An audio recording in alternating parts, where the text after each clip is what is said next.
Alright guys, good morning. Video 2.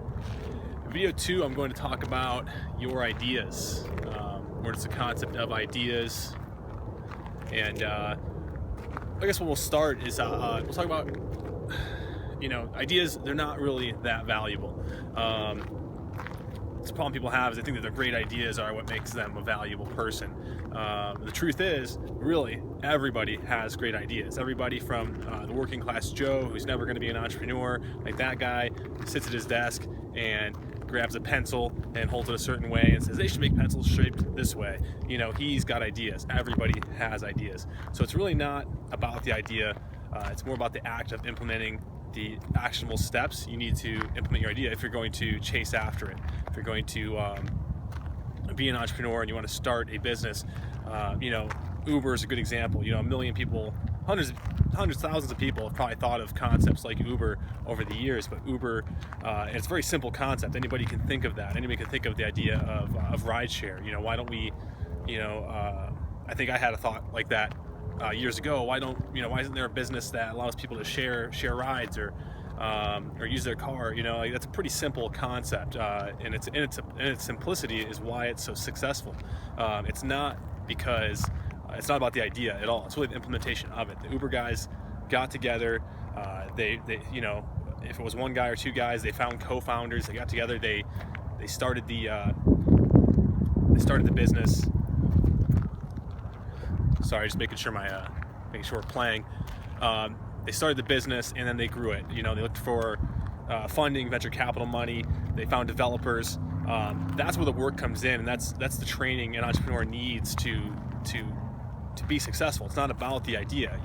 Whatever your idea is, whatever your concept is, you can be successful with it. It's really about the implementation of it. So you need to train yourself in how to find a good co-founder, build fundamentals, learn the master skills, like interpersonal, creative, and technical master skills you need to implement the next steps. If you need to build an app, then you need to learn how apps work, or at the very least, if you're not that type of entrepreneur, find a co-founder who can do the development on the app.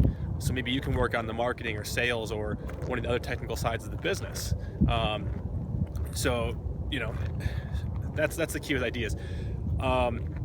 Next, what I'd like to talk about next, and we won't make this too long because they're supposed to be short videos, but we'll talk about testing your idea or your passion for it, because there are people out there that are hyper creative, like myself, who thinks of 10 ideas a day. My Evernote is full of ideas. Every day I think of something and I'll write it down, and just to kind of purge it and get it out, so I'm not sitting there all OCD thinking about this idea all day, so I can get back to work. I'll put it in my Evernote, and for me it's kind of like a false way of saying I'll come back to it later. Really all I'm doing is just purging it, and then what I'll do is 6 months later I'll look through all my Evernote and I'll see all these great ideas that I had months ago, and I'm like, oh, that was pretty cool, just get it out, put it on paper if you're a hyper creative person. But if you are hyper creative, you find yourself getting caught up in ideas, or you can't stop thinking about it, and it distracts you from getting real work done or moving forward on it. So there's two ways I like to test ideas to see if it's something I can truly be passionate about versus spending money on it and getting it rolling, and then 10% of the way in you're finding that you're really not that passionate about the work that comes along with this idea, and you just dump it. So you end up with an unfinished project, which is something I've struggled with over the years. Out of the thousands of ideas I've thought of, I've only really started about 6 or 7 businesses, and they've all been successful, but that's because, I had to do the work. So the way I prefer to test ideas, this is one of 2 ways, and there's other ways too, but 2 ways I like to do it is I like to keep them inside. So I'll keep the idea inside, and I like to sleep on it. So if I think of something, and whether it be a new event for our event series, or a pivot we got to make with our CrossFit gym, or whatever, just a whole new concept or something I've done in the past, I'll just keep it in, and then I'll sleep on it for a day or 2, and then if it's still there after a couple days, generally I'll start doing some research on the next steps of what I got to do to implement that idea. The next way people will test their ideas, and I think more people do this way, not even knowing it, is talking about them. So you get your idea, and and you start, and I think it was Seth Rogen on the Tim Ferriss show. If you guys ever listen to the Tim Ferriss podcast, it's Seth Rogen, famous actor, comedian.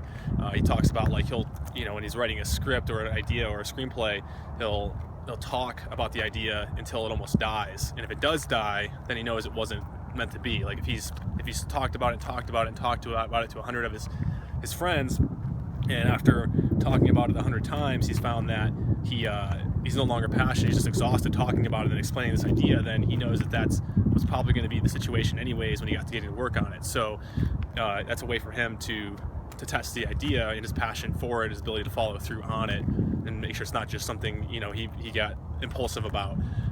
So you just test the idea out. The one thing you don't want to do is become the guy who's always talking and never doing anything. So you gotta watch that. You don't want to, like, every morning you wake up, you're like, hey, I got a new idea, I'm gonna go talk about it with 10 friends, and then you become the guy amongst your friends and everybody around you that's always thinking of ideas and never doing anything. So I think there's a balance there, and maybe a combination of the two, maybe filtering them out by sleeping on the idea after 2-3 days, then maybe introduce the idea to some friends whose opinions you appreciate.